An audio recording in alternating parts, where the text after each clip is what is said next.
جبنا فرخة صاحية 3 كيلو وحطيناها على الميزان وضربناها في 45 سعر البيع. هنشوف دلوقتي بعد ما نذبحها وننضفها هتجيب شاورما قد ايه، وهتجيب هيكل قد ايه، وهتجيب كبد وقوانص قد ايه. هل هي هتكسب ولا مش هتكسب؟ هي عاملة 186 136 عفوا 136 جنيه و80 قرش بالظبط على الميزان. دي فرخة 3 كيلو و40 جرام. في سعر البيع 45. لو البورصة 40 مثلا بتحط 5 جنيه على سعر الصاحي وتبيع ب 45. ده سعر البيع مثلا 45. ده سعر البيع. هنشوف هي هل هتلم السعر بتاع البيع بتاعها ال 135 جنيه دول بعد ما نعملها شاورما ولا مش هتلم. طبعا بنذبح الفرخه، طبعا مش هينفع نجيب الذبح في الفيديو. بنذبح الفرخه، بعد كده بنشيل الرجول، بنفتح من تحت من عند المخرج بتاع الفرخه عشان خاطر الجلده بتاعت الصدر بتنفع معانا في شك السيخ زي ما قلنا في الفيديو اللي فات، عشان خاطر الشاورما ما تقعش مننا من على السيخ لما نيجي نشك سيخ كبير. بعد كده بنطلع المصارين، بنطلع الكبده والقناصه زي ما حضراتكم شايفين كده. انا سحبت الزور يا جماعه من جوه، انا شلت الزور، ما خرمتش الرقبه بتاعه الفرخه، وطلعت الحصاله او الزور من بره، انا سحبتهم من جوه. تمام. مش هنغسل الفرخه، احنا هنبدا نخليها من غير ما نغسلها. بص الجلده بقت في ايديا عامله ازاي، طويله ازاي. هنخلي الفرخه على طول. تمام.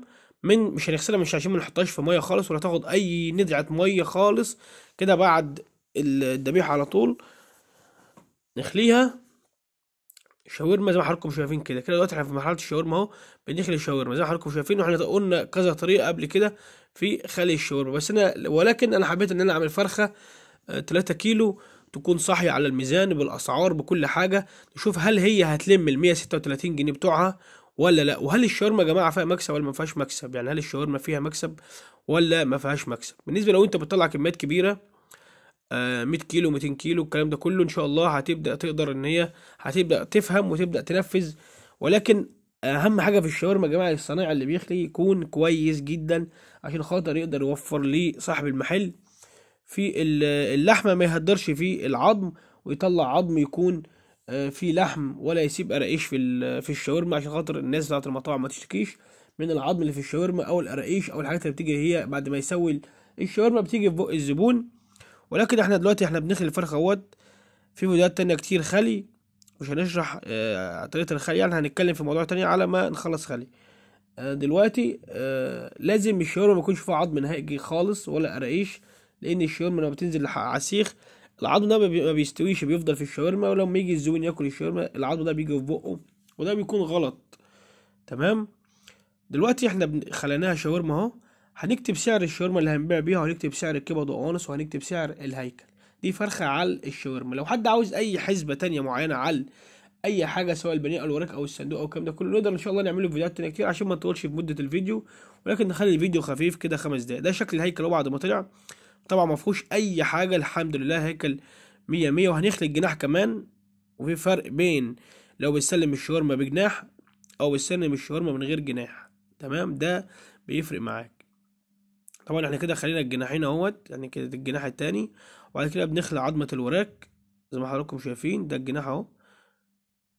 بتفرق في السعر، يعني لو انت هتسلمها اللي انت هتخلي الجناح وتسلم الفرخة بالجناح مخلي زي كده، السعر تقريبا بيزيد 2 جنيه، بيبقى ايه زي ما احنا شغالين.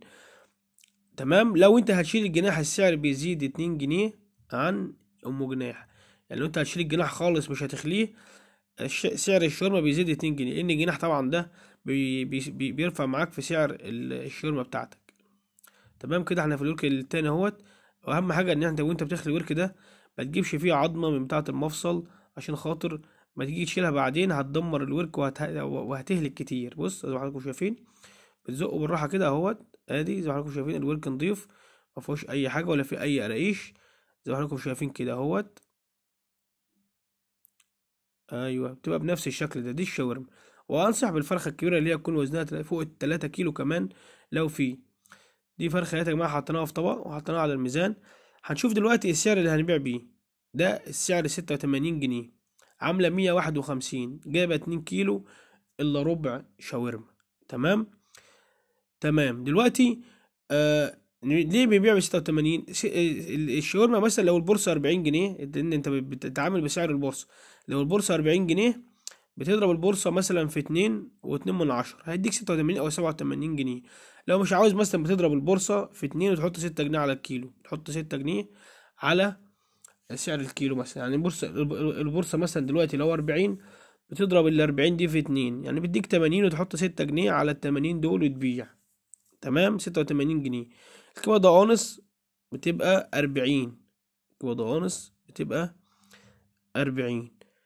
ادي الهيكل اهوت زي ما حضراتكم شايفين، ده الهيكل بتاعنا، جه تقريبا نص كيلو.